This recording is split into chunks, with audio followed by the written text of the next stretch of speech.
बिस्मिल्लाहिर्रहमानिर्रहीम। अस्सलामुअलैकुम viewers, welcome to my YouTube channel cooking with Hifsa.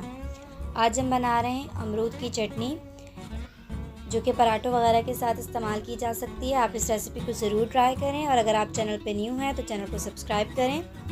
ये बनाने के लिए हमें जो जो इंग्रेडिएंट्स चाहिए, मैंने यहाँ पे लिए हैं 2 अमरूद और एक अमरूद को 4 हिस्सों में काट लिया है। हमें चाहिए होंगे तकरीबन आधी प्याली के बराबर पुदीने के पत्ते। मैंने पुदीने के पत्ते अलग कर लिए हैं अच्छे से धो के। हमें चाहिए होंगी तकरीबन 4 से 5 बारीक छोटी वाली हरी मिर्चें। हमें चाहिए होगी तकरीबन 2 टेबलस्पून के बराबर चीनी। हमें चाहिए होगा 1 टेबलस्पून ज़ीरा और 1 टीस्पून नमक।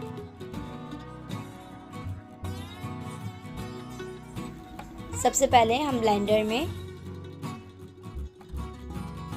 अमरूद डालेंगे, जो कि हमने 4 हिस्सों में कट कर लिए थे अच्छे से धो के। अब हम इसमें ऐड करेंगे तकरीबन छोटी प्याली के बराबर पुदीना और तकरीबन 4 से 5 हरी मिर्चें, 2 टेबलस्पून शुगर चीनी। अब हम इसमें ऐड करेंगे 1 टेबलस्पून ज़ीरा और 1 टीस्पून के बराबर नमक।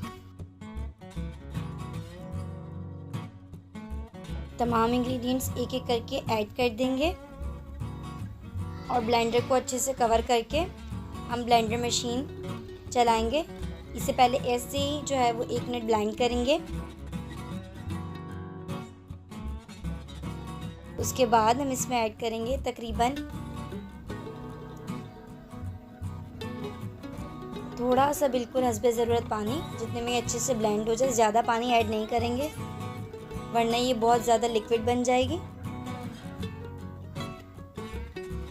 इसे अच्छे से ब्लेंड कर लेंगे ताकि एक स्मूथ सा जो है टेक्सचर दे दे।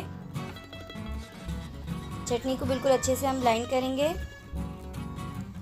अगर आप यहाँ तक अब पहुँच चुके हैं और अगर आप चैनल पे न्यू हैं और आपको ये वीडियो पसंद आई है तो आप चैनल को सब्सक्राइब कर दें। इस अच्छे से हम ब्लेंड करने के बाद दोबारा अगर ज़रूरत होगी तो मज़ीद ब्लेंड करेंगे और इसे अब जो है वो हम डिश आउट कर लेंगे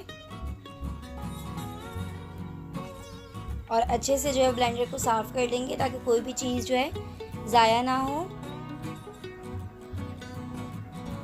इसमें ज़्यादा पानी ऐड नहीं करना, क्योंकि ज़्यादा पानी ऐड करने से जो है बहुत ज़्यादा लिक्विड फॉर्म में आ जाएगी, जो कि इसके टेस्ट को ख़राब कर देगी। ये थोड़ी थिक सी ही अच्छी लगती है और ये बहुत ही ज़्यादा यूनिक रेसिपी है। अगर आप कोई वीडियो पसंद आई है तो वीडियो को लाइक शेयर कमेंट और चैनल को सब्सक्राइब कर दें। इंशाल्लाह आपसे बहुत जल्द एक नई रेसिपी में मुलाकात होगी। तब तक के लिए अपना ख्याल रखें। जज़ाकल्लाहु खैर। अल्लाह हाफ़िज़।